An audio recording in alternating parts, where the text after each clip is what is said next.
Vamos a continuar con la serie La soberanía de Dios. El tema de hoy es el número 7, se titula Su soberanía en la oración.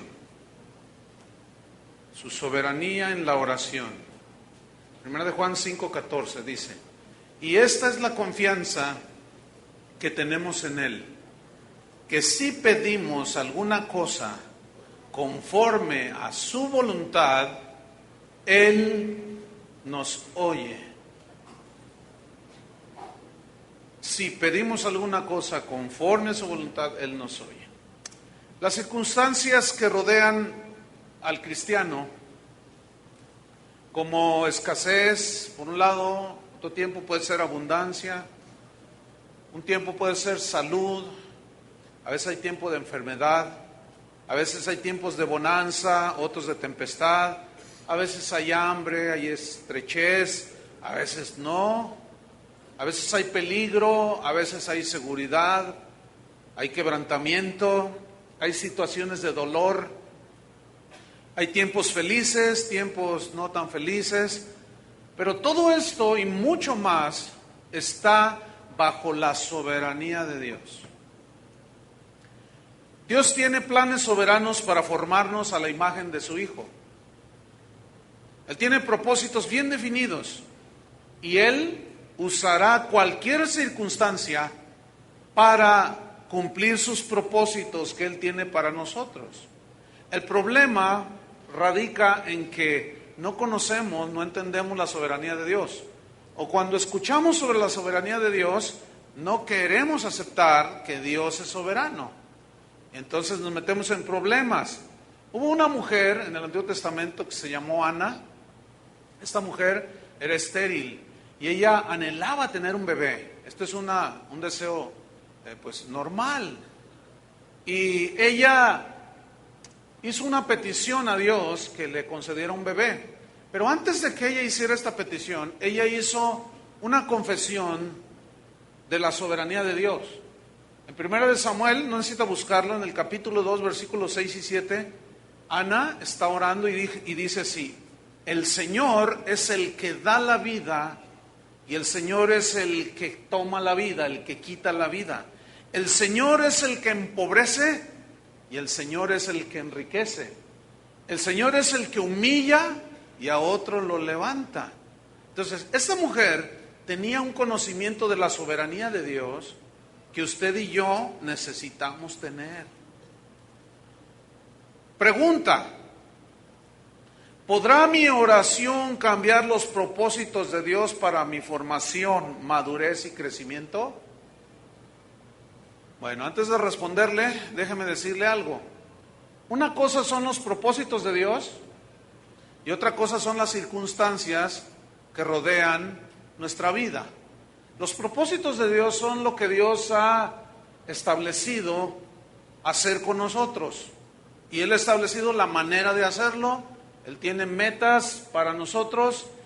Y las circunstancias es lo que rodea todo aquello que nos lleve a cumplir los propósitos de Dios. A veces esas circunstancias nos hacen llorar, a veces estamos bien contentos, a veces hay abundancia, a veces hay escasez. Entonces hay una gran diferencia en lo que son los propósitos de Dios y las circunstancias que rodean nuestra vida para que se cumplan los propósitos de Dios. Entonces aquí viene una pregunta: ¿podrá mi oración cambiar los propósitos de Dios para mi formación, madurez y crecimiento? La respuesta es no. No. Pero ahora viene otra pregunta: ¿podrá mi oración cambiar algunas circunstancias que vienen a mi vida, las cuales Dios usa para purificar mi fe, formarme a la imagen de Jesús? ¿Sí o no? Sí. Sin embargo, los propósitos de eso seguirán adelante. Las circunstancias, el Señor puede moverlas como Él quiere, ¿sí? Y utilizar cualquier cosa. Por ejemplo, Dios había destinado desde antes de la fundación del mundo que Cristo Jesús fuese sacrificado en la cruz para perdón de nuestros pecados. y para que todo aquel que en Él creyere no se perdiera. Ese era un propósito eterno de Dios. O sea, o un propósito que Él diseñó para nuestra salvación, porque Él conocía todas las cosas. ¿Recuerdan cuando Jesús está en el huerto de Getsemaní orando? Está en una agonía terrible. Entonces hay un momento en el cual Jesús ora de esta manera y dice: Padre, si es posible, pasa de mí esta copa, pero no se haga mi voluntad, sino la tuya. Es decir, la voluntad del Cristo humano, del Jesús humano, tenía que alinearse a los propósitos de Dios. A sufrir a nadie le gusta. Y Él estaba en ese momento sufriendo. Pero como Él conocía la voluntad de su Padre, se sometió a la voluntad del Padre. Y aunque Cristo hubiera orado y hubiera dicho: Señor, ¿no hay un plan B? O algo así, el Padre le hubiera respondido: no. Entonces, ahí había un propósito muy definido de parte de Dios. Entonces, Dios, aunque oremos, no puede cambiar los propósitos que Él tiene para nosotros. Pero las circunstancias es así. Volvamos a Ana, la que reconoció la soberanía de Dios. Vamos a 1 de Samuel, capítulo 1, versículo 17. Ella entra al templo a orar, y está allí el sacerdote, que era un ministro medio fuera de onda. Estaba desconectado de la comunión con Dios. Era un hombre que no cumplía su ministerio, y ve que Ana entra al templo y está orando, y la mira y dice: esta está borracha, dice. Entonces la mujer le dice: no estoy borracha, le dice, no estoy ebria. Lo que pasa es que estoy derramando mi corazón delante de Dios porque quiero un hijo, y vengo a su casa a pedirle un hijo. Ahora vamos a ver qué le respondió Dios. 1 de Samuel, capítulo 1, versículo, ¿qué dije? 17. Elí respondió a Ana y le dijo: ve en paz, y el Dios de Israel te otorgue la petición que le has hecho. Te otorgue la petición que le has hecho. Todo mundo deseamos lo mejor para todos, ¿no? Bien. Y ella le dijo: halle tu sierva gracia delante de tus ojos. Y se fue la mujer por su camino y comió, y no estuvo más triste. Levantándose de mañana, adoraron delante de Jehová y volvieron y fueron a su casa en Ramá. Y Elcana, su marido, se llegó a Ana, su mujer, y Jehová se acordó de ella. Fíjate, y le responde la oración. Versículo 20.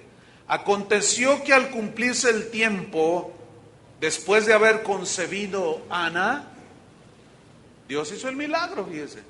Dio a luz un hijo y le puso por nombre Samuel, diciendo: por cuanto lo pedí a Jehová. Ahora, ¿cuánto tiempo pasó para que Ana recibiera el milagro? ¿Cuánto tiempo tenía ella orando por ese milagro? No dice la Biblia, pero se entiende que fue bastante tiempo, en lo cual ella anhelaba, lloraba, miraba a otros niños, su corazón latía y yo quiero un niño, yo quiero un niño. Entonces va con Dios y le hace la petición, y Dios tiene a bien darle un hijo, y le dio a Samuel, que fue uno de los profetas del Antiguo Testamento, un hombre tremendo de Dios. Ahora, ¿por qué nació Samuel? Porque era la voluntad de Dios, ¿no es cierto? ¿Por qué naciste tú? Porque era la voluntad de Dios, así de plano. Hay mujeres que se pasan 20 años orando por un hijo y nunca no llega el hijo. Yo conozco un par de ellas que nunca llegó el niño. ¿Por qué? Porque Dios no quiso. ¿Qué más les puedo decir, hermanos? ¿Tenían fe? Claro que tenían fe. Pero bueno, ¿qué Dios no es soberano aún en la oración? Por supuesto que sí. Entonces, vamos a Primera de Juan, donde tomamos este versículo, en el versículo 14, y vamos a estudiarlo para que se nos aclare un poco más esto. Quiero hacer una aclaración. Esa enseñanza no es acerca de la oración, no. Es acerca de la soberanía que Dios tiene en la oración de sus hijos. ¿Ah? Él sigue respondiendo cuando Él quiere, como Él quiere, a la hora que quiere y de la manera que Él quiera. ¿Ok? Bueno, vamos primero de Juan 5:14. Y esa es la confianza que tenemos en Él. Que si pedimos alguna cosa conforme a su voluntad, Él nos oye. Bien, vamos a estudiar este versículo. La primera frase, esa es la confianza que tenemos en Él. Aquí la palabra clave es la palabra confianza. Y aquí esta palabra viene del griego parresia, que significa seguridad, que habla de la seguridad que tenemos de entrar a la presencia del Señor. Porque a través de su sangre nosotros tenemos libertad para entrar al lugar santísimo, donde está la misma presencia de Dios. Y nosotros entramos delante del trono de la gracia. Entonces hay una seguridad para entrar, una confianza que tenemos en Él. Pero esa confianza, esa seguridad, tiene una connotación o también significa que entro con seguridad delante de Él para pedir abiertamente, con toda confianza, con toda franqueza y con una libertad impresionante, lo que yo quiera pedirle a Dios. Ahora, tomamos la segunda frase. Esa es la confianza que tenemos en Él. Podemos pedir lo que querramos, con toda libertad.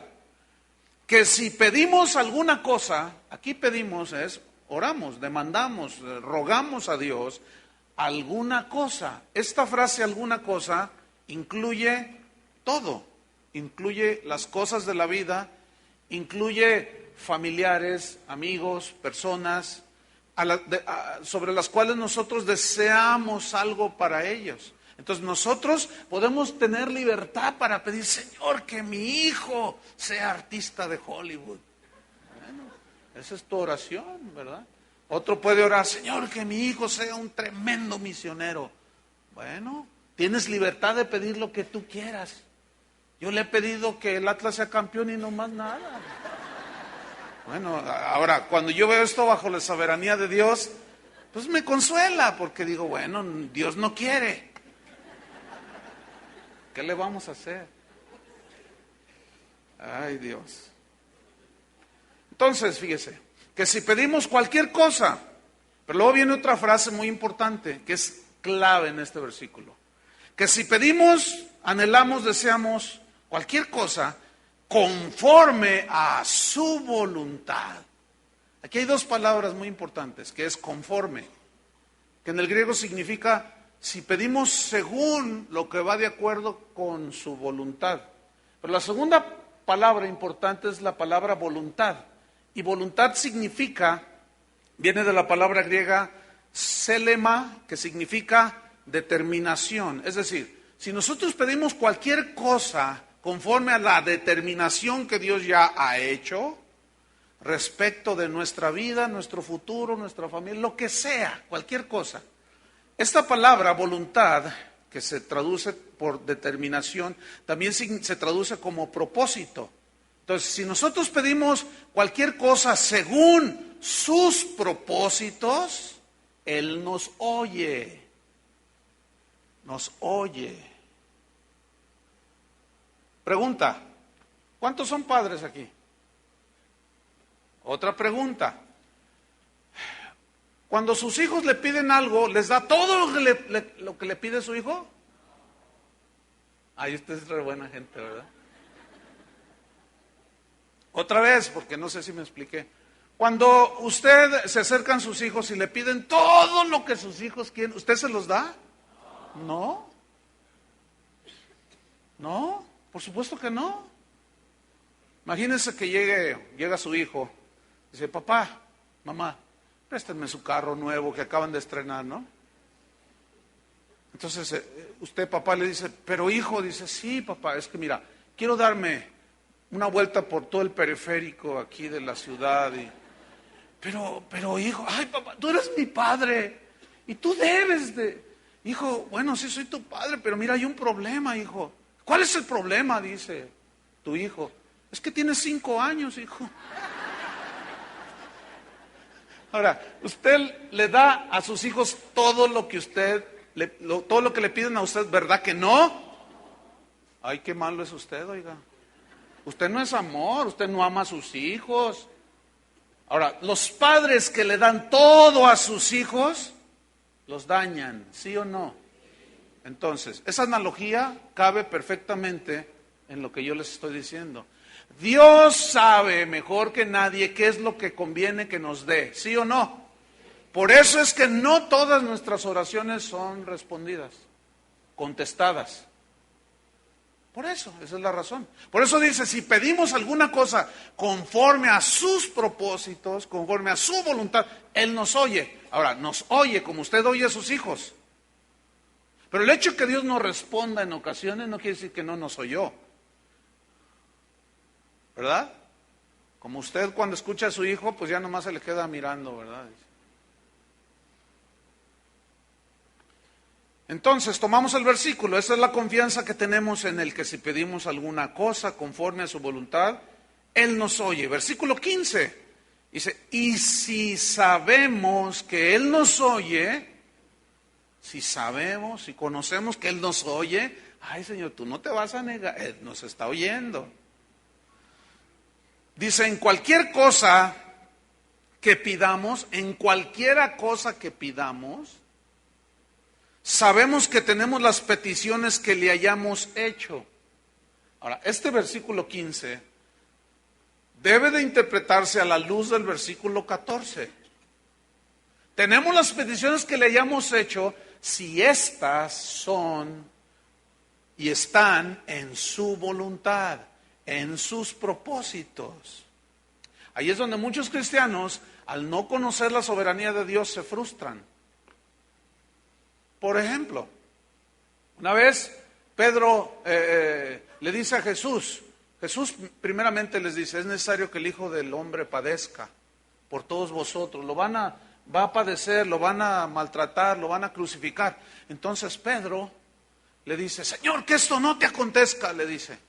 Entonces Jesús lo mira y le dice, quítate delante de mí, Satanás, porque no pones tu vista en las cosas que Dios ha determinado. No conoces, porque si Jesús le hubiera hecho caso a Pedro, seguiríamos nosotros en nuestros pecados. ¿Ven? Entonces no le concedió esa petición a Pedro. Pedro era bien buena onda, porque amaba a Jesús y le decía, en ninguna manera, Señor, te acontezca lo que dices. Pero era la voluntad de Dios. Estaba designado de esa manera. Entonces, cualquiera cosa que pidiéramos, porque algunos ya han de estar ahorita, oye, pastor, pero pues el Jesús dijo que el que cree todo le es posible. Sí, todo. Pero ese todo está sujeto a si es su voluntad. ¿No es cierto? Otros están diciendo, oye, pero Jesús dijo que si nosotros estamos en Cristo, pedid todo lo que queréis y os será hecho. Otra vez, ese todo lo que queréis os será hecho, se limita a si es su voluntad. Ejemplo, la madre de dos de los discípulos de Jesús seguramente escuchó esa enseñanza y dijo, todo lo que pidamos, todo, sí, el que cree todo. Entonces se acerca a Jesús, dice, Señor, quiero hacerte una petición. Y Jesús va caminando y se detiene, sí, mujer, dime. Dice, mira, te quiero pedir que en tu reino se sienten, yo tengo 2 hijos, ¿verdad? Y quiero que uno se siente a tu derecha y otro a tu izquierda. Y Jesús la mira así, dice, ay mujer, no sabes lo que pides. ¿Qué le dijo? No sabes lo que pides.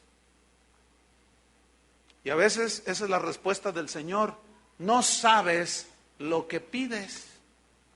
Fíjese, en una carta que escribió una mujer joven de aquí de la congregación, esa carta se la envió a un hermano que está casado, tiene hijos, pero cuando él era soltero, era de los solteros más orados.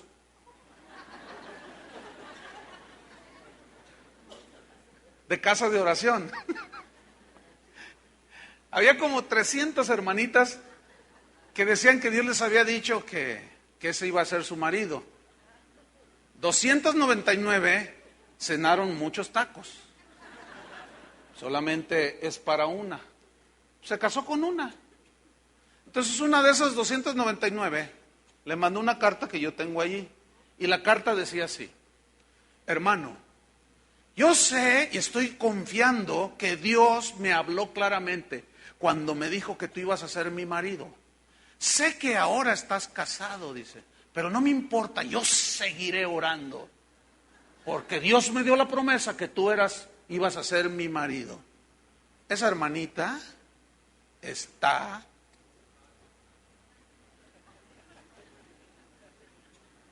¿Cómo está esa hermanita? Pobrecita. Da lástima, ¿no? No sabe lo que pide. Ella está pidiendo, dice. No sabe lo que pide. ¿Se imaginan a Dios contestándole esa oración? O sea, pues, ¿qué clase de Dios tendríamos, no? No, hermanos. Lo que pasa es que no sabemos lo que pedimos. Pero a mí Dios me reveló, sigue comiendo muchos tacos en la noche. Y vas a tener más revelaciones. Sí, definitivamente.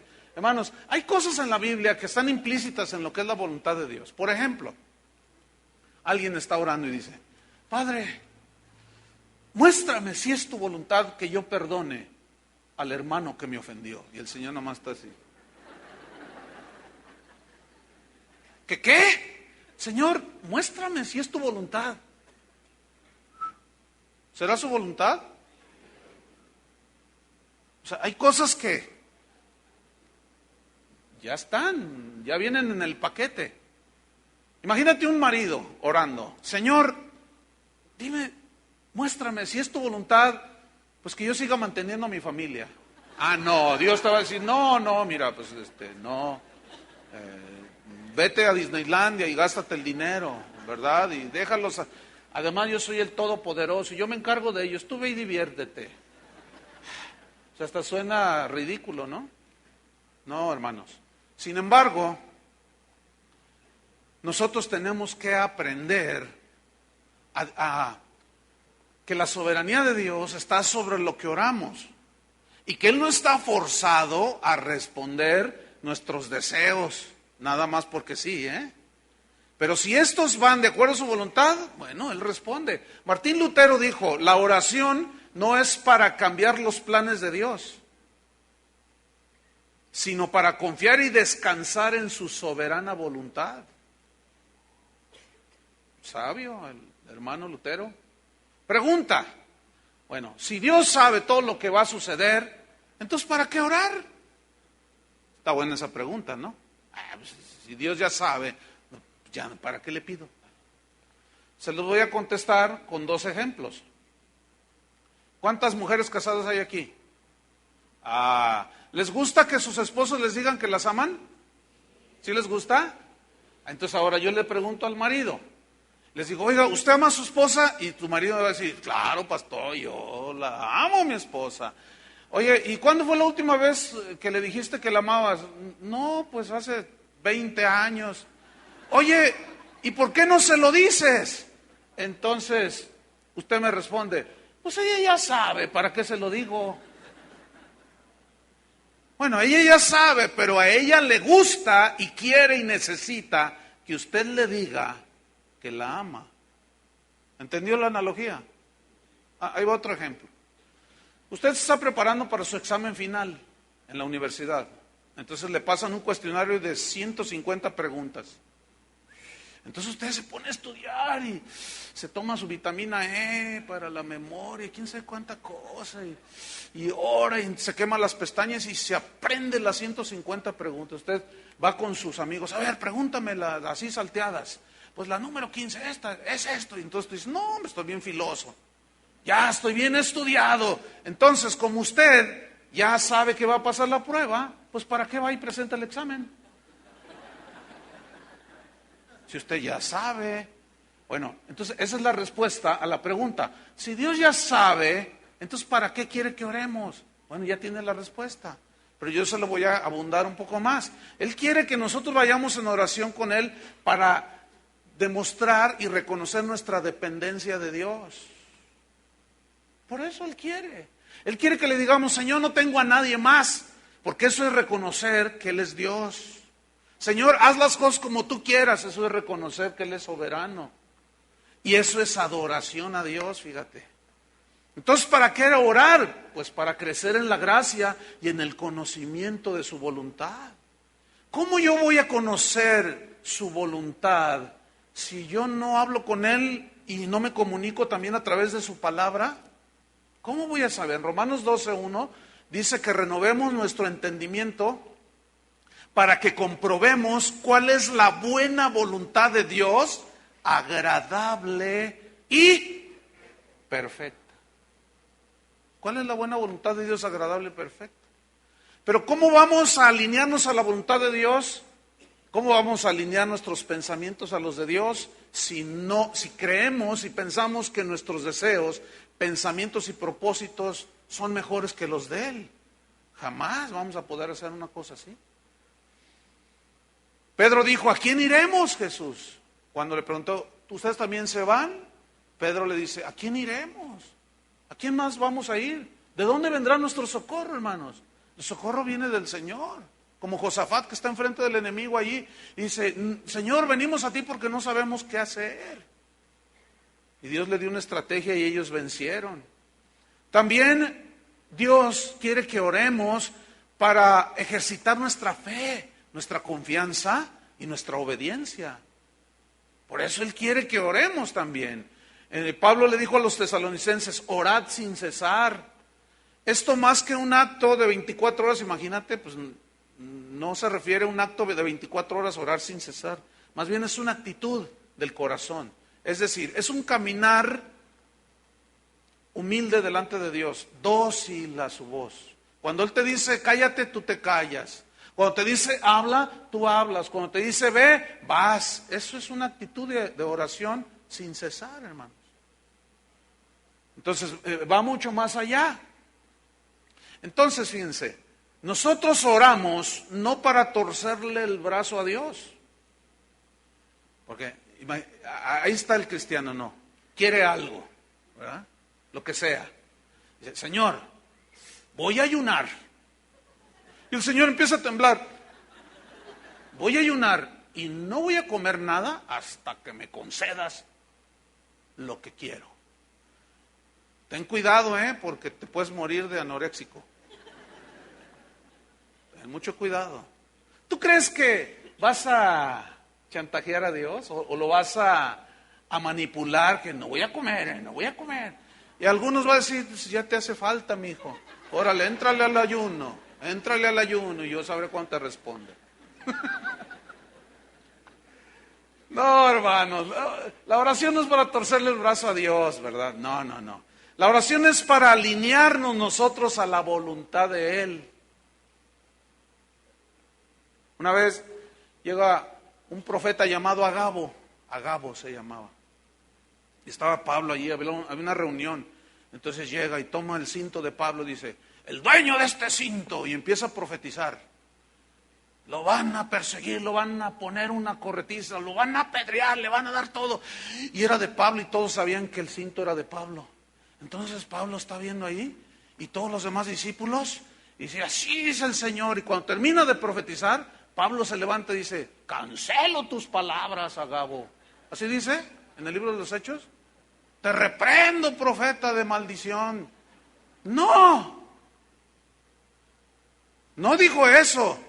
Fíjate, Dios le estaba advirtiendo lo que le iba a venir. Entonces los discípulos dice que lo rodearon y lo abrazaron y lloraron en su hombro. Entonces él dice, ¿qué están haciéndome la vida más difícil? Tranquilos, dice. Yo aún mismo estoy puesto para poner mi vida. Así es que no me estén molestando. ¿Qué es lo que hacen los cristianos de hoy? Apenas viene una situación de escasez, de estrechez, ya están atando al diablo, ya están 15 cuantas cosas. Hasta le hacen así. Hátelo bien, porque parece como que el nudo no funcionó. Y Pablo dice, no, yo estoy puesto aún para poner mi vida. Qué diferentes estos, ¿no? Entonces nosotros oramos para conocer la voluntad de Dios y aceptarla. Cuando calla, calle, hermano. Cuando responde, dele gracias. Cuando no responda a Dios, dele gracias. Filipenses 4:6 dice, por nada estéis afanosos, sino sean conocidas vuestras peticiones delante de Dios con toda oración y ruego, con acción de gracias. Hagan conocidas sus peticiones, pero serán contestadas si son conforme a su voluntad. Algunos maestros de la Biblia enseñan erróneamente cuando dicen, hermano, si usted ora diciendo, Señor, sáname, si es tu voluntad, no diga así, porque usted está anulando la fe, dicen. No diga si es tu voluntad. ¿Por qué? Porque sí es su voluntad que usted sea sano. Y todos, y lo van y traen billetes a la plataforma. Si así fuera, como dicen ellos, entonces ¿por qué a Pablo lo dejó con el aguijón? ¿Por qué? ¿Qué le faltaba fe a Pablo o qué?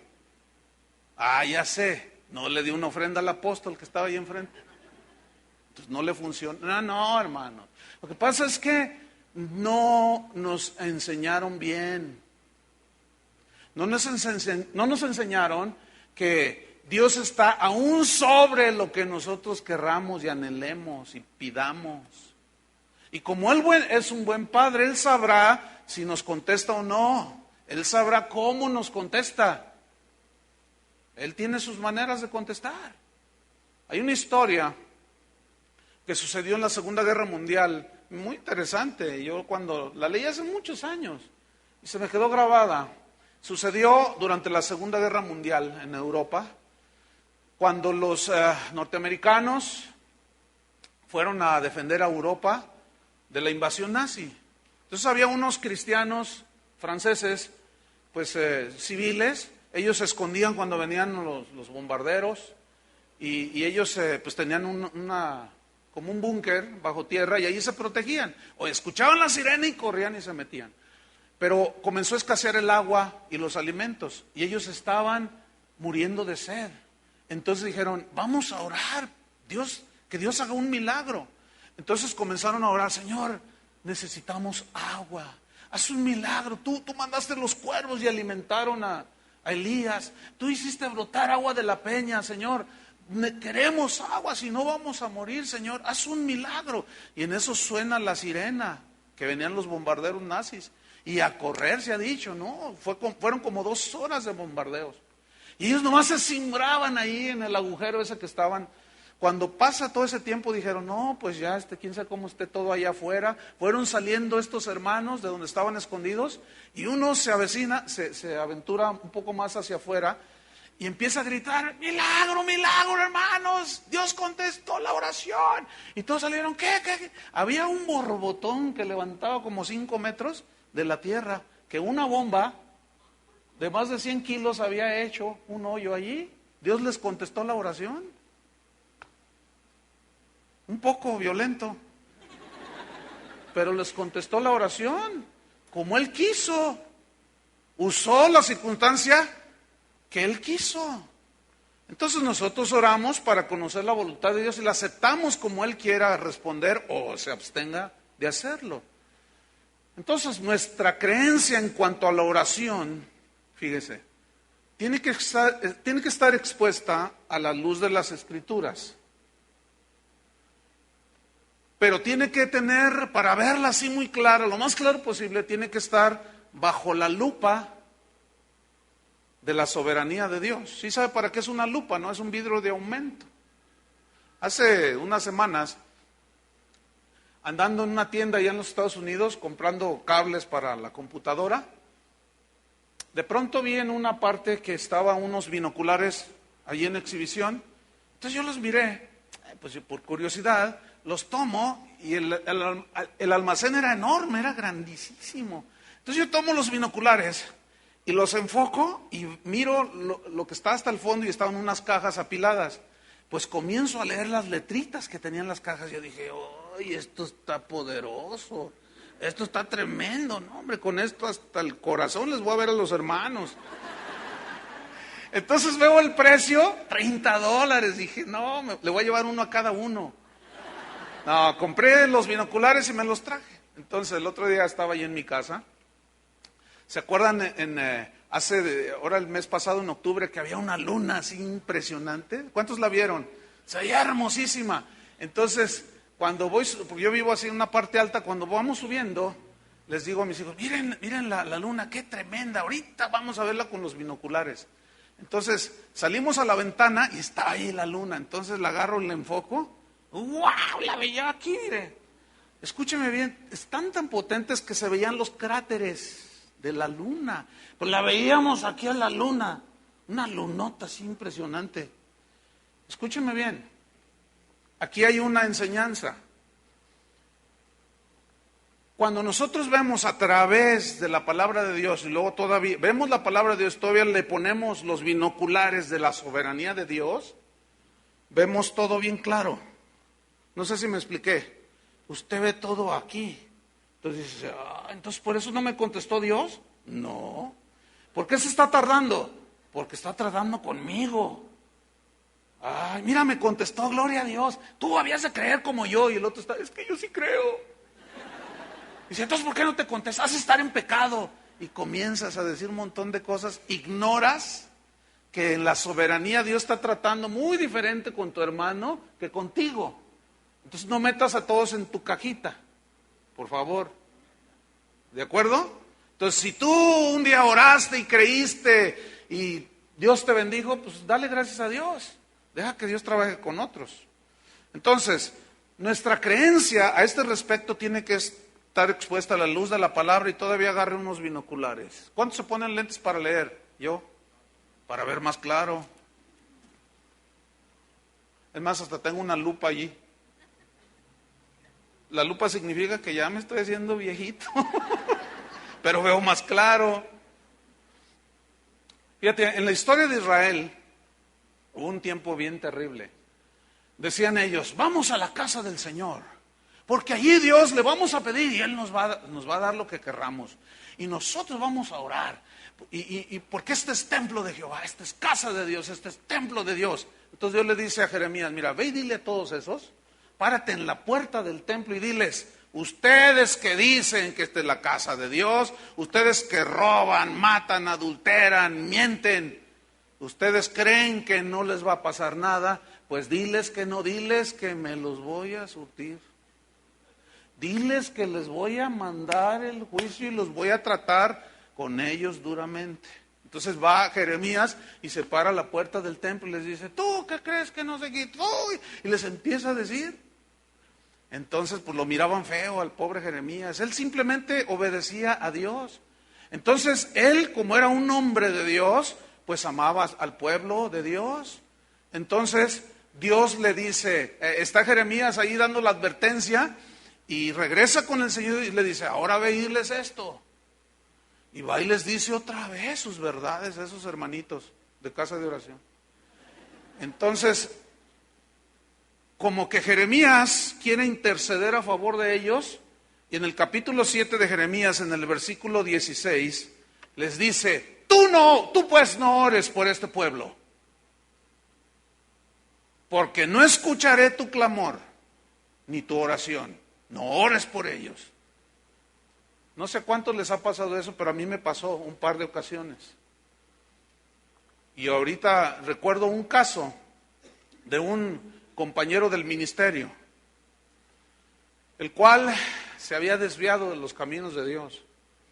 Un grupo de pastores lo llamamos para ayudarlo y restaurarlo, que confesara sus pecados y ayudarlo a restaurar.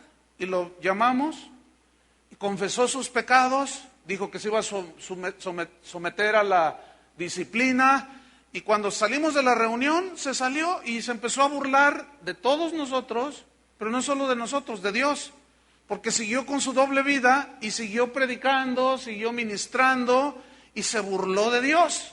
Entonces dijimos, ¿qué vamos a hacer? Pues nada más a orar. Entonces todos los días en aquellos, de esto hace como 5 años, una mañana yo comencé a orar, empecé a adorar al Señor y comencé a orar y me acordé de este hermano. Entonces yo dije, Señor, te pido, y oí su voz que me dijo, no ores por él. Mi primera reacción fue, vete, Satanás.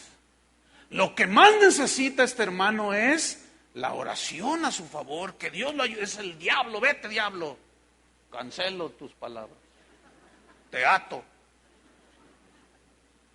Y me contesta el Señor y me dice, no, soy yo. Entonces yo le dije, Señor, si eres tú, demuéstrame en la palabra de Dios. Yo estaba todo turbado. Y me dice, lee Jeremías 7:16, así como se los estoy diciendo. Yo tenía mi Biblia así a la mano y abro Jeremías 7:16. Tú pues no ores por este pueblo porque no te oiré.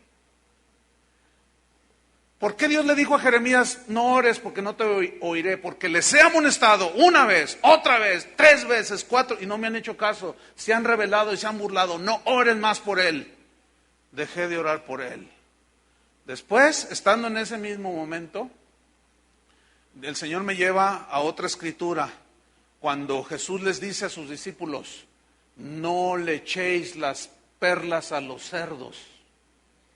No sea que los pisoteen. ¿Qué significa eso? Las perlas ahí es el evangelio, es la palabra. Y habla de que si tú vas y le compartes a alguien, siempre se burla.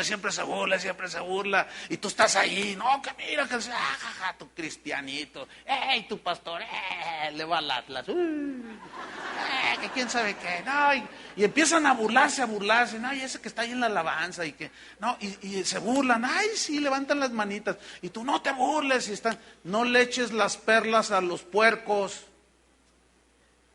ya no les digas nada. Ya, cálmate, déjalos. ¿Es bíblico o no? Pero esto no va con el concepto que tenemos del Dios de amor. Escuche, Dios es un Dios de amor, pero nunca va a ir en contra de la verdad que Él estableció. ¿No es cierto?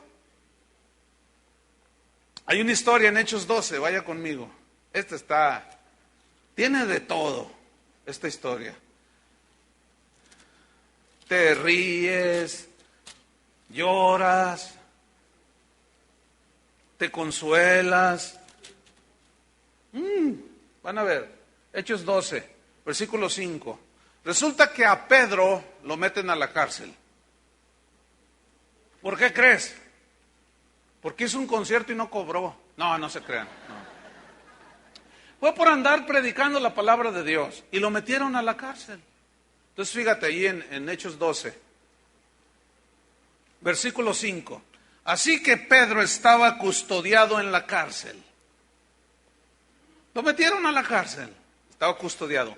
Pero la iglesia hacía sin cesar oración a Dios por él. Ahora yo quiero que hagan en su imaginación, en su mente, un cuadro. Están ahí los discípulos, los hermanos, la iglesia, y luego metieron a la cárcel a Pedro. ¿Cómo? Sí, lo metieron a la cárcel. Pastor, y empezaron a decirle ahí a los demás apóstoles, metieron a la cárcel.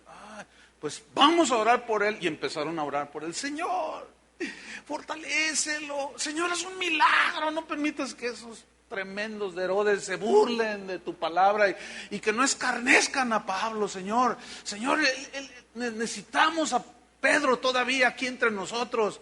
Dije Pablo, ¿verdad? Necesitamos a Pedro aquí entre nosotros. Empezaron a orar, a interceder. Señor, haz un milagro, haz lo que quieras, Señor. Fíjense el versículo número, ¿qué? 6. Y cuando Herodes le iba a sacar, o sea, para matarlo, aquella misma noche estaba Pedro, vean, durmiendo entre 2 soldados, sujeto con 2 cadenas, y los guardas delante de la puerta custodiaban la cárcel. Qué preocupado estaba este. Qué bárbaro, ¿no?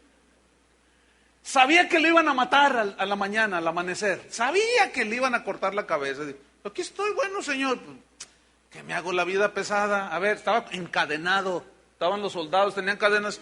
Pues ahí se acurrucó. Se quitó la capa, hizo una almohadita y dijo, bueno, pues con permiso. Y empezó a dormir. Y se durmió. Eso habla, ¿de qué habla eso? De una total confianza en la soberanía de Dios. Si llegó mi hora, está bien, gloria a Dios. Ya. Morir es ganancia. Y estaba dormidito, y yo creo hasta roncando estaba, tremendo Pedro. ¿Qué sucede? Versículo 7. Y aquí es que se presentó un ángel del Señor y una luz resplandeció en la cárcel. Y tocando a Pedro en el costado, aquí, le despertó, diciendo, levántate pronto, le dice. Y las cadenas se le cayeron de las manos. Imagínense aquello, ¿no? Le dijo el ángel, cíñete, o sea, agarra tu almohadita que habías puesto allí y átate las sandalias, los guaraches, ¿verdad? Se los ató y lo hizo así y le dijo, envuélvete en tu manto y sígueme, le dice el ángel. Y saliendo le seguía, pero no sabía Pedro que era verdad lo que hacía el ángel, sino que pensaba que veía una visión, como que había dicho, estoy soñando, no sé. Pensaba que veía una visión. 10. Habiendo pasado la primera y la segunda guardia, y los guardias no se dieron cuenta, fíjense. Llegaron a la puerta de hierro que daba a la ciudad, la cual se les abrió por sí misma, y salidos pasaron una calle, y luego el ángel se apartó de él. O sea, lo sacó y de pronto se desaparece y lo deja allá. Y ahí va Pedro, ¿no? Anoten. 11. Entonces Pedro, volviendo en sí, dijo, ahora entiendo verdaderamente que el Señor ha enviado su ángel y me ha librado de la mano de Herodes y de todo lo que el pueblo de los judíos esperaba. Y habiendo considerado esto, llegó a casa de María, la madre de Juan, el que tenía por sobrenombre Marcos, donde muchos estaban reunidos orando. Versículo 13. Cuando llamó Pedro a la puerta del patio, salió a escuchar una muchacha llamada Rode, la cual cuando reconoció la voz de Pedro, de gozo no abrió la puerta, sino corriendo adentro, dio la nueva de que Pedro está allí en la puerta. Pedro, el Señor respondió la oración, hermanos. Y vean la respuesta de ellos en el 15. Ellos le dijeron, estás loca. Yo no sé si ellos realmente estaban creyendo lo que estaban orando. Miren, la respuesta fue tan inmediata que hasta no creyeron. Pablo lo metieron a la cárcel varias veces. Fue en la cárcel donde escribió las epístolas pastorales. Fue en la cárcel donde escribió la epístola a los filipenses, que se conoce como la epístola del gozo, porque ahí es donde repite él, gozaos en el Señor, regocijaos. Y él estaba en la cárcel, hermanos. Yo les aseguro que la iglesia hacía oración sin cesar por Pablo. ¿Por qué Dios no lo soltó? ¿Por qué Dios lo metió allí? ¿Saben para qué? Para que estuviera totalmente tranquilo y escribiera las epístolas que hoy tenemos aquí. ¿Pero qué hacemos nosotros? Al no conocer la soberana voluntad de Dios, que Él tiene propósitos soberanos, pues hacemos muchas cosas que no van de acuerdo a su voluntad. Y nos frustramos, y nos desanimamos, y decimos, ¿por qué a mí, Señor? Y cuánta cosa, ¿no? Le dijeron, estás loca, pero ella les aseguraba que así era. Entonces ellos decían, es su ángel. Más, o sea, su angelito de la guarda, ¿verdad? De noche y de día y de noche. No, es que la Biblia dice que los ángeles del Señor están cuidándonos. Por eso los judíos sabían que hay ángeles designados por Dios que nos cuidan, aunque no los vemos. Entonces ellos dijeron, es su ángel. Dice en el 16, mas Pedro persistía en llamar, o sea, estaban todos atónitos y él allá afuera, tocando, ¿verdad? Y Pedro persistía en llamar. Yo me imagino que agarraba una piedra y ábrame, porque los soldados ya iban a despertar. Y como pues no le abrían, yo me imagino como que se desesperaba y golpeaba. Y y luego con los guaraches, no, mejor así, ¿verdad? Porque si le da así, pues imagínense el dedo. No sé, él estaba, ábrame, tara. Entonces ya cuando reaccionan los hermanos, lo ven, dice, él persiste en llamar, y cuando le abrieron y le vieron, se quedaron atónitos. La oración tiene poder. No, la oración no tiene poder, hermano. El poder lo tiene Dios, no la oración. Si la oración tuviera poder, sería infalible la oración y siempre respondería el Señor. Yo estoy tumbando muchas cosas que usted ha ido acumulando a través de su cristianismo que no van con la palabra de Dios, ¿eh? La oración no tiene poder. El poder es del que responde la oración. Porque entonces la oración de Pablo no tenía poder cuando le dijo, Señor, te ruego que me quites este aguijón. Uy, qué oración tan más debilucha. Pues no se lo quitó. Entonces, ¿quién es el que tiene poder? ¿La oración o el Dios que responde a la oración? Hay que ubicar las cosas entonces. Porque a veces no sabemos lo que pedimos. ¿Tiene poder la oración? No. Algunos le hacen.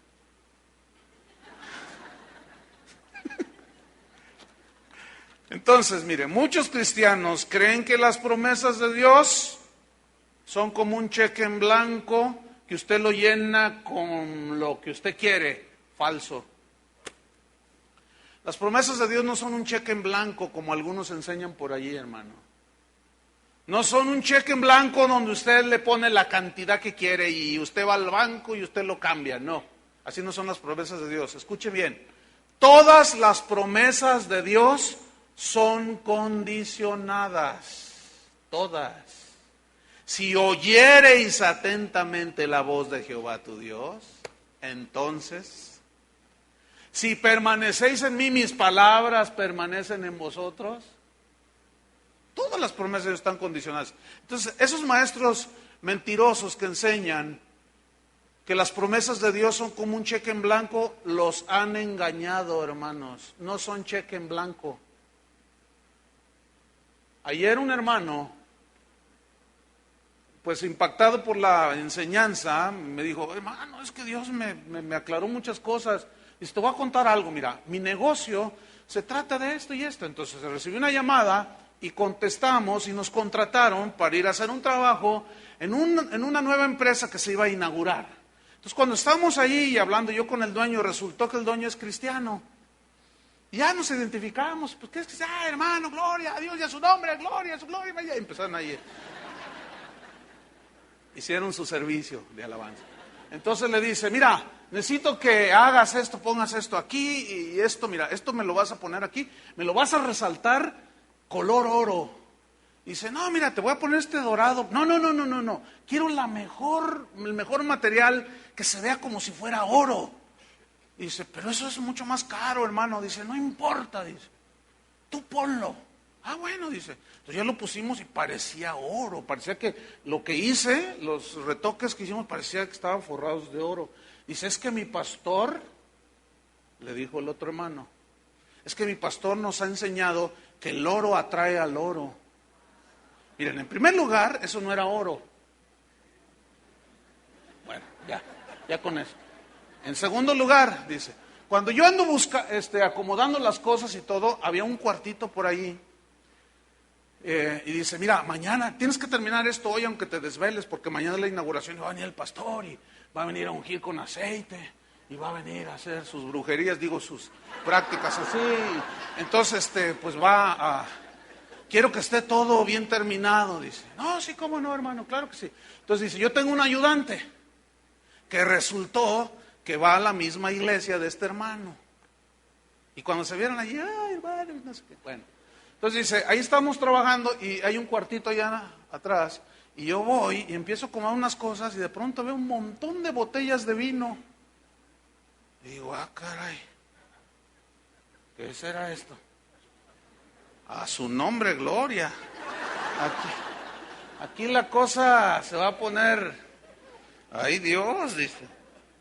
Total, dice que termina el trabajo, se van. Y al hermanito, a su empleado, lo invitaron a la inauguración. Y después le dijo al hermano que me dijo ayer, ay hermano, ¿qué crees? Hubieras visto cuando se fue el pastor, ungió todo, dijo, yo invoco la prosperidad en este lugar, gritaba, y aquí le echaba aceite, aquí le echaba allá y le echaba más allá. Dice, y ándale, cuando se va el pastor que empieza el fiestón.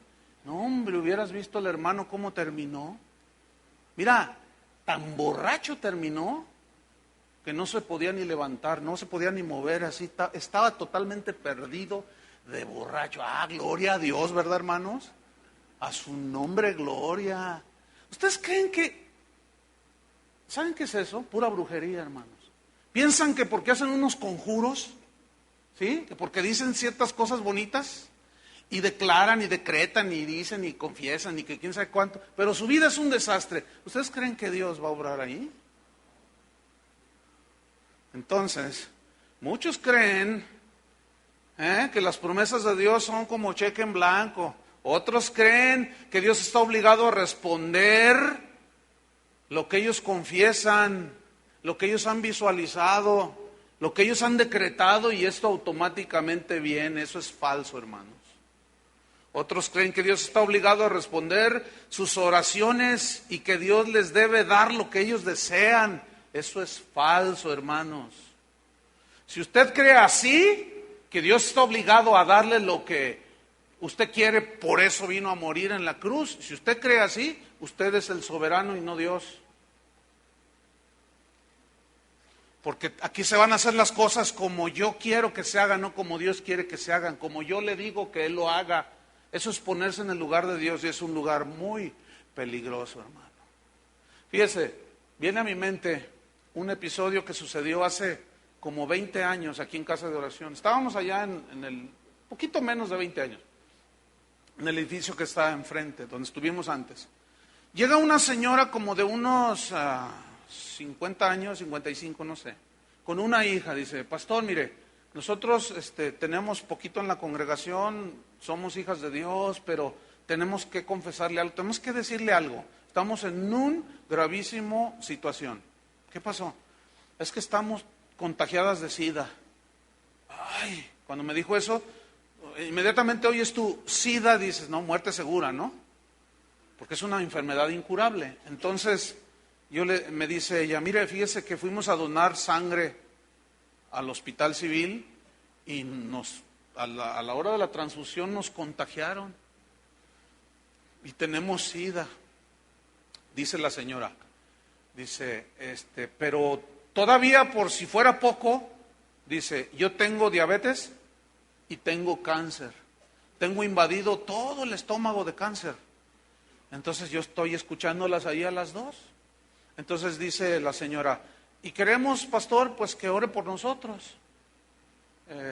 Creemos que Dios puede hacer un milagro y bueno, nos encomendamos al Señor. Está bien. Entonces yo las tomé y puse mis manos y oré por ellas y oramos. Para no hacer larga la historia, la hija se murió y la señora se sanó. ¿Por qué? No me pregunte a mí.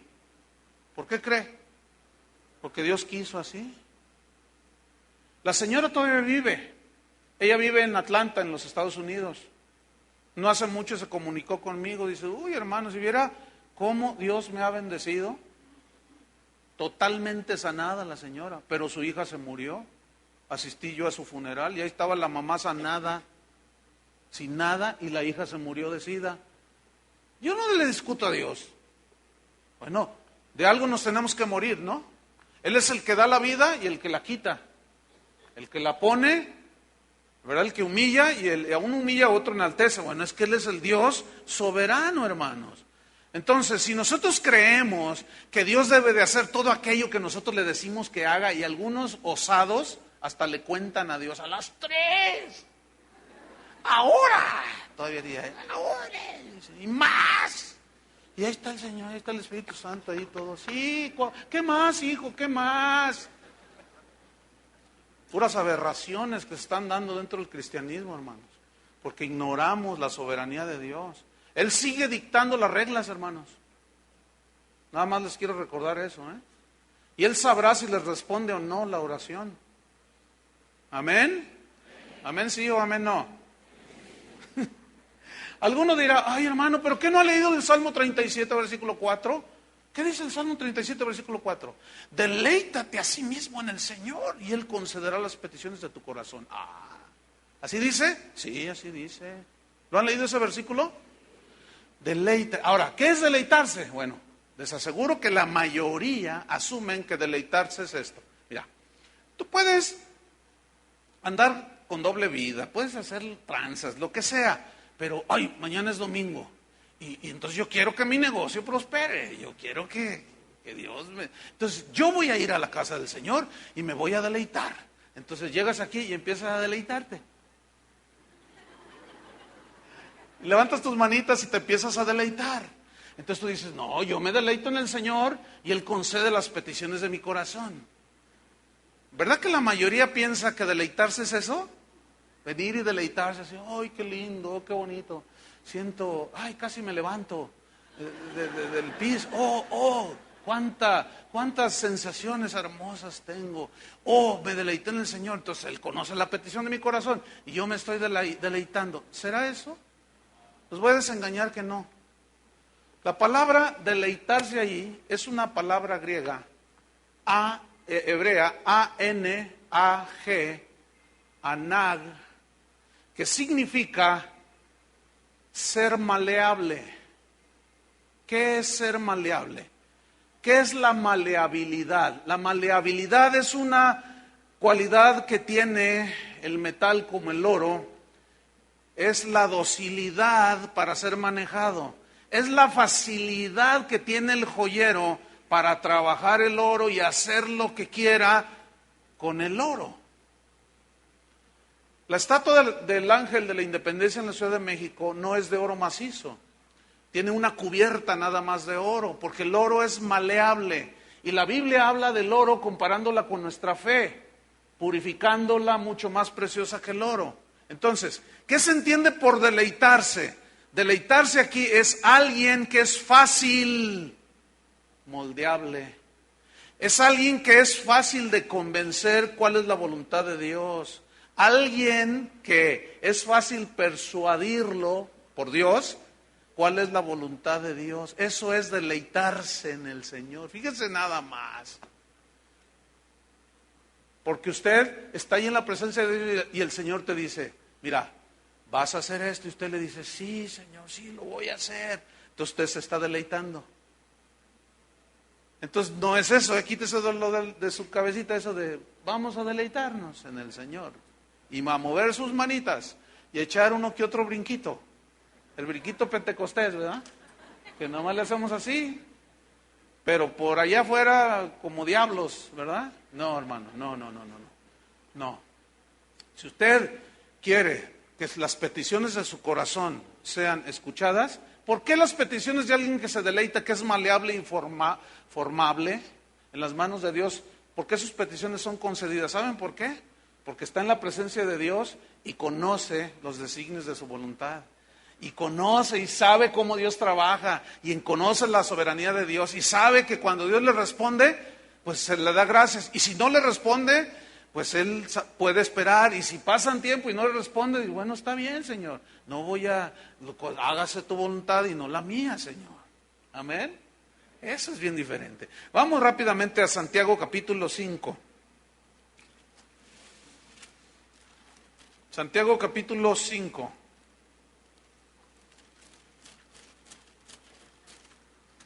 En el versículo número 13. Dice, ¿está alguno entre vosotros afligido? ¿Qué dice? Haga oración. ¿Está quebrantado? ¿Está llorando? Haga oración. ¿Para qué haces oración? Para que le preguntes a Dios y Dios te revele qué es lo que está haciendo contigo. Haga oración, alíñate a la voluntad de Dios. ¿Estás triste? Haz oración. ¿Qué más? ¿Está alguno alegre? Cante alabanzas.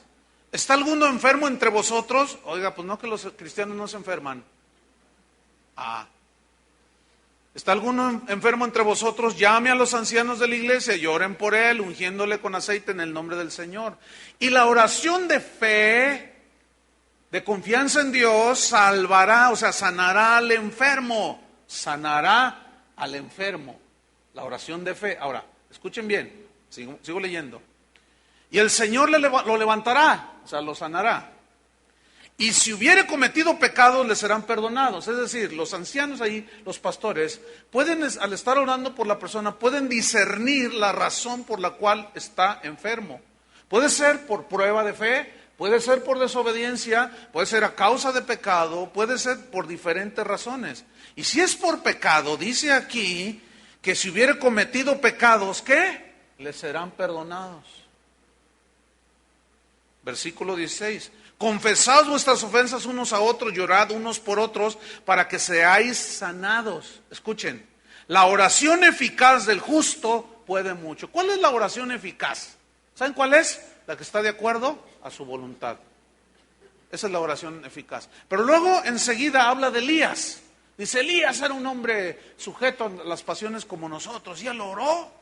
Dice que no lloviese, y no llovió por 3 años y 6 meses. Y después oró en el versículo 18. Y el cielo dio la lluvia y la tierra produjo su fruto. Entonces ya, ahí algunos asumen lo siguiente. ¿Ya ven? Cualquier cosa que nosotros hagamos, la oración eficaz con fe puede mucho. Elías oró y dejó de llover. Oró y vino la lluvia. Nada más que no toman en cuenta que en Primera Reyes, del capítulo 17, 18 y 19, donde está la historia, ellos no han leído que dice, mas todo esto que Elías hizo fue por mandato de Jehová. Porque él era maleable, ¿entiende? Entonces, cuando le dijo, ve con el rey y dile, si no agarran la onda, detengo la lluvia. Entonces él va y dice, pero no se la sacó de la manga. Fue porque Dios le dijo. Esa es la oración eficaz, que haces lo que Dios te dice y te alineas a la voluntad de Dios. Y para terminar, capítulo 4 del mismo Santiago, dice, ¿de dónde viene? Versículo 1, ¿de dónde vienen las guerras o los conflictos y los pleitos, las contiendas entre vosotros? ¿No es de vuestras pasiones? Aquí la palabra pasiones significa sus sentidos naturales, complacer esos sentidos, deleitar los sentidos carnales. ¿No viene de satisfacer sus deseos carnales? Las cuales, o sea, pasiones, contienden en vuestros miembros, su cuerpo. Versículo 2 dice, codiciáis, significa desear intensamente, ¿qué? Satisfacer los impulsos carnales y materiales. Dice, codiciáis y no tenéis.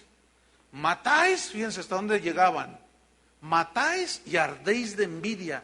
O sea, hervían de celos ellos. Dice, y no podéis alcanzar. O sea, no logran lo que quieren. Eso significa, combatís y lucháis, pero no tenéis lo que deseáis. Y luego les dice, porque no pedís. Y luego en el versículo 3 les dice, pedís y no recibís. O sea, no obtienes lo que tú quieres. ¿Por qué? Porque pedís mal para gastar en vuestros deleites. Aquí gastar en vuestros deleites significa para malgastar, para desperdiciar en sus deseos puramente terrenales. Y eso es lo que la doctrina falsa de la prosperidad ha infundido en los creyentes, puros deseos materiales, hermano. Y hasta que venga Cristo yo atacaré esa doctrina, porque es falsa, hermanos. No es conforme a la piedad. ¿Qué es la doctrina conforme a la piedad? Es todo aquello que te lleva en pos de Dios. Y estos te ponen la mira en las cosas de la tierra y te llevan en pos de las cosas de la tierra. Pedís y no recibís porque pedís mal, para gastar en vuestros deleites, para satisfacer tus puros deseos terrenales. Conclusión, hermanos, la oración es una actitud más que un acto, ¿sí? Es una dependencia total en la soberanía de Dios. Y la docilidad que tú tengas para aceptar su voluntad. Esa es la verdadera oración, hermanos. Termino con este pasaje de la Biblia. Jesús está con sus discípulos, entonces uno de ellos le dice, Señor, enséñanos a orar. Entonces Jesús los llama, vengan. Miren, ustedes cuando oren, no sean como los paganos que no conocen a Dios, que usan vanas repeticiones, fórmulas mágicas. Repite 5 veces la oración de Jabez. Repite 5 veces el Salmo 91. Mira, y luego haces esto, y luego haces lo otro, y luego le avientas aceitito, y luego es pura brujería. No, dice Jesús, ustedes no sean como los paganos que piensan que por su palabrería van a ser escuchados. Vanas repeticiones, dice. ¿Se acuerdan antes de ser cristianos? Padre nuestro, Padre nuestro, ¿y cuál padre? ¿Cuál padre? A ver, ni lo conocías, y Padre nuestro, ¿cuál padre?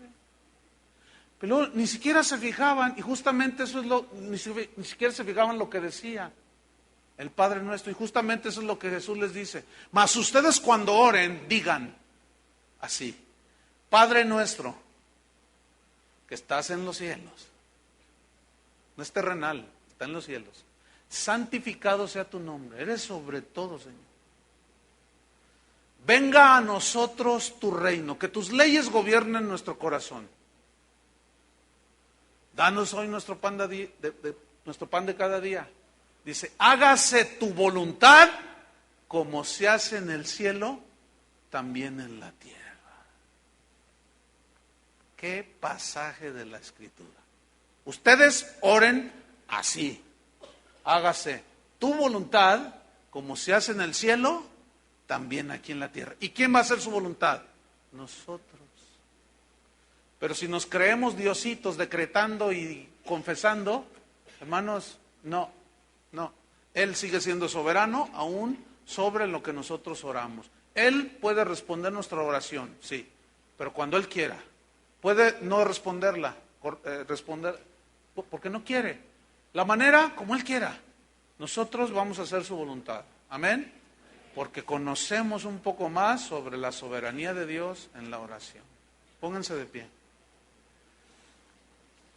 Cierra tus ojos un momento. Si quieres puedes levantar tus manos como tú gustes. Pero tal vez sean algunas preguntas que tú tenías se han respondido. Cierra tus ojos. Tal vez ahora tú estás diciendo, ahora entiendo. Entonces, no es la voluntad de Dios aquello con lo que yo... Bueno, estás entendiendo un poquito más, ¿sí? Ahora, esto no significa, hermanos, que nosotros no vamos a orar. No, sí. Pero Jesús dijo, cuando oren, digan, hágase tu voluntad. Entonces, Señor, muéstrame cuál es tu voluntad. Debo decirles que su voluntad está expresada en las Escrituras. Pero hay detalles como ciertas maneras de hacer la voluntad de Dios que no están allí, pero que están allí. Por ejemplo, perdonar. Eso allí está ahí implícito. Esa es voluntad de Dios.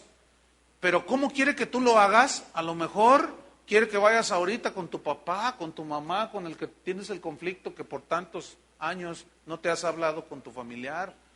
A lo mejor te dice, mira, ve tú y tu esposa. A lo mejor te dice, ve tú solo. Esos son los detalles que no están en la Biblia. Pero sí está que tú perdones. Y tantas cosas. ¿Quieren que oremos como Cristo enseñó a sus discípulos? Cierra tus ojos. Padre, te damos gracias, Señor. Tú eres nuestro Padre, nosotros somos tus hijos. Tú estás en los cielos, nosotros estamos en la tierra, Señor. Nosotros estamos contaminados con el pecado y tú eres santo. Tú eres un Dios autosuficiente, nosotros no. Nosotros tenemos una dependencia cada día de ti, Señor. Danos hoy nuestro pan de cada día. Danos, Señor, las cosas que necesitamos cada día. Pero no se haga nuestra voluntad, sino la tuya.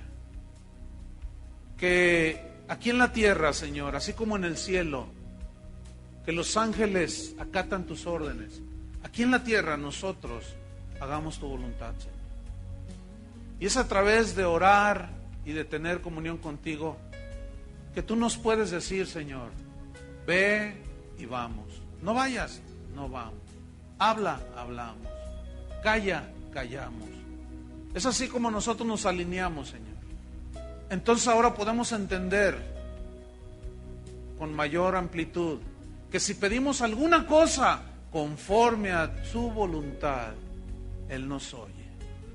Y sabemos que tenemos las peticiones conforme a su voluntad. Te damos gracias, Señor, por lo que has tenido a bien contestar de nuestras oraciones. Pero también te damos gracias, Señor, porque hay otras que no han sido contestadas. Hay otras que la respuesta viene en camino, otras que definitivamente no serán contestadas. De cualquier manera, Señor, te damos gracias.